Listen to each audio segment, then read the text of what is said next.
Have you ever wondered why the closer you walk with God, the more people fade, doors close, and silence grows louder?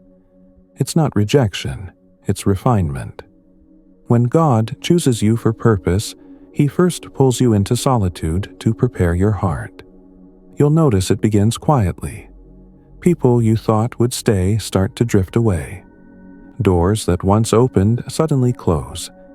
And sometimes, even God's silence feels unbearable, like He's left you behind. But listen carefully. This is not rejection. It is refinement. When God marks a man for purpose, He also separates him for process. Every chosen man must walk through a season of isolation before he can be used in public. You will see why God pulls you away from the crowd, why His silence is not punishment but preparation, and why a chosen man must first learn to walk alone, so he can truly learn to walk with God. Say this quietly with me. I am not rejected, I am refined. When a man begins to awaken spiritually, he naturally drifts away from the crowd, not because he hates people, but because the usual ways of connecting stop making sense. Most conversations revolve around gossip, status, or complaint. Once your spirit begins to hunger for truth, that surface talk feels like noise. You notice how many words are spoken just to fill silence, a silence God now uses to speak. You do not isolate out of pride. You simply stop pretending. This is what happened to Moses. Raised in Pharaoh's palace, surrounded by comfort and power, yet something in him refused to stay asleep. When he stepped away, it led him into 40 years of wilderness, and that wilderness became his classroom. There, in the quiet, God taught him who he was and whose he was. Maybe your wilderness looks different. Maybe it is the friends who stopped calling. Maybe it is the job that closed its door. But God does not waste isolation. He uses it to refine purpose. Before this day ends, find 5 quiet minutes with no phone, no music. Just breathe and whisper softly, "Teach me in this wilderness." As you grow in faith, you begin to see through the performance of everyday life, the need to be liked, the quiet competition for approval. People seek validation because they do not know they are already loved by their Creator. Much of what holds people together is not honesty or depth, but shared illusions, comfort, habit, and routine. Jesus walked through this same dynamic. Crowds surrounded him, yet he was often misunderstood, even by those closest to him. He withdrew to lonely places to pray. Luke chapter 5, verse 16. Not because he was antisocial, but because intimacy with the Father mattered more than applause from men. Whisper this truth. My solitude is sacred, not strange. Let those words settle deep inside. So when you stop performing for approval, do not be surprised if others pull away. Some will admire it. Others will feel threatened by it. Your freedom exposes their dependency. The fear of man lays a snare, but whoever trusts in the Lord is safe. Proverbs chapter 29, verse 25. From the outside, you may look the same. You still show up. You are still polite, but something fundamental has changed. You are no longer chasing belonging. You are anchored in identity. You no longer measure worth by how many agree with you, but by how deeply you walk in truth. People may say, you have changed, and they are right, you have. Once you see, you cannot unsee. Once the Spirit reveals truth, you cannot return to pretending. After a hard saying, many left Jesus. He turned to the 12 and asked, "Will you also go away?" Peter answered, "Lord, to whom shall we go? You have the words of eternal life." John chapter 6, verse 68. That is the heart of the chosen. Once you have tasted truth, nothing else satisfies. You once believed connection meant constant activity, showing up, talking, maintaining appearances.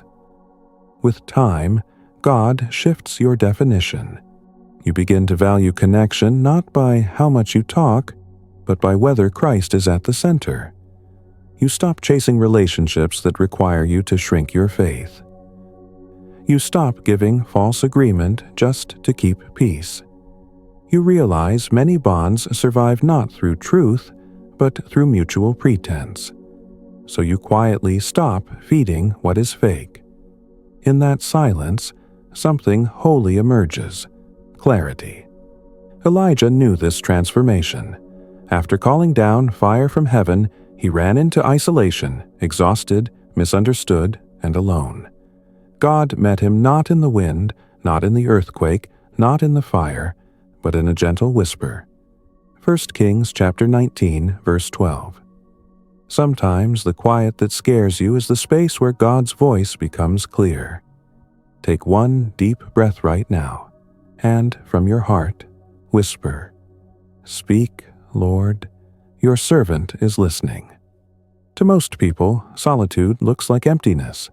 To a chosen man, solitude becomes a sacred space, the altar where noise dies and faith breathes. Loneliness says, "No one sees me." Solitude says, "God is here." You learn to sit in silence without needing it to end. You stop running from stillness and start hearing truth in it. David knew this. Hiding in caves, he wrote, "Be still and know that I am God." Psalm chapter 46, verse 10. That was not theory. It was survival. In stillness, he discovered that being unseen by men often meant being shaped by God. If you remain there long enough, silence turns to peace.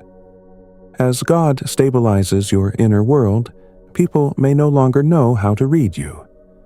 You do not mirror emotions for approval. You do not offer reassurance that contradicts truth. You do not entertain conversations that drain your spirit. To those dependent on external validation, your calm feels like judgment. Your silence feels like distance. You are not judging, you are anchored. Jesus stood silent before Pilate. It was not weakness, it was authority under control. He did not defend himself because truth does not require constant explanation. Do not waste energy proving your peace to those still addicted to noise. The Spirit's work in you speaks louder than arguments ever could. Much of what people call connection is performance. I validate you, you validate me, and we both avoid truth. When you step outside that contract, you disrupt it simply by being real. You do not need to argue, convince, or convert. Your authenticity alone unsettles the system. Conversations grow awkward. Invitations fade. Not because you failed, but because you stopped pretending. Paul lived this tension. Am I now seeking the approval of man or of God? If I were still trying to please man, I would not be a servant of Christ. Galatians chapter 1, verse 10. Choosing truth will always cost comfort, and it will set you free. As understanding deepens, your needs shrink, not only material needs, but the emotional, social, and intellectual cravings for validation. You no longer require applause to confirm your calling. You no longer rely on approval to feel whole. Here is the paradox. The clearer you become, the quieter your life becomes. Not because you have grown cold, but because much of what once filled your days was driven by insecurity. With Christ as your anchor, you stop striving to be understood. You stop measuring worth by how much space you occupy in other people's lives. This is the peace that surpasses understanding. Philippians chapter 4, verse 7. It is a peace not built on agreement, but on alignment with God. From the outside, your quiet may look like withdrawal. Inside, it is the opposite. a settling into what is real. You still value friendship, but not if it requires performance.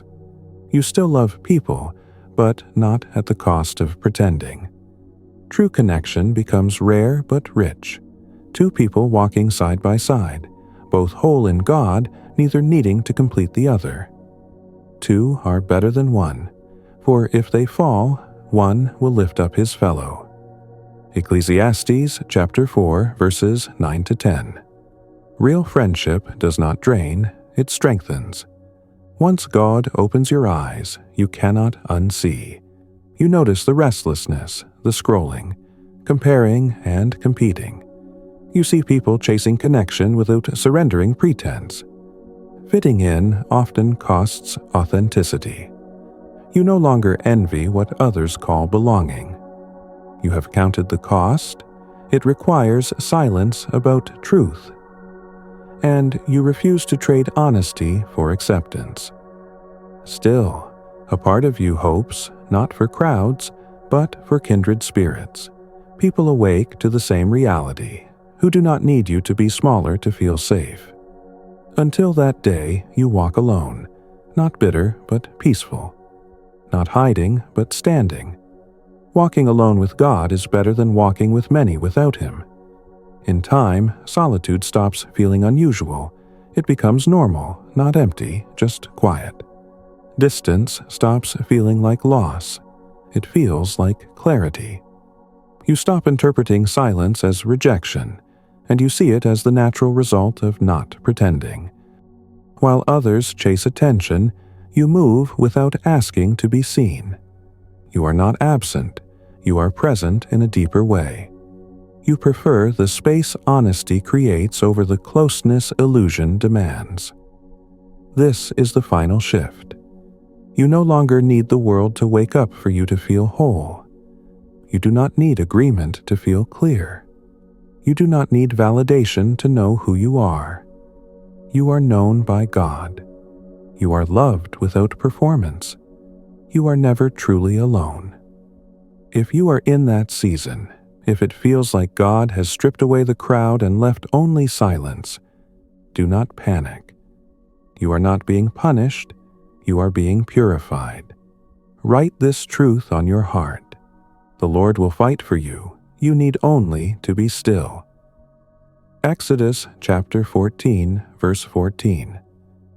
When the time comes, the same solitude that once broke you will become the strength that sustains you. You walk alone, yes, but you walk with God, and that makes all the difference. If this message spoke to your season of walking alone with God, please take a moment to press like. When you do, you are not just supporting a channel. You are opening another door for someone wandering in silence tonight. You are helping a weary believer realize they are not forgotten, that solitude can be holy. Your single click becomes a ripple of hope in the darkness, carrying peace to those who feel unseen. Together, we become part of God's plan to reach the hearts that the world has overlooked.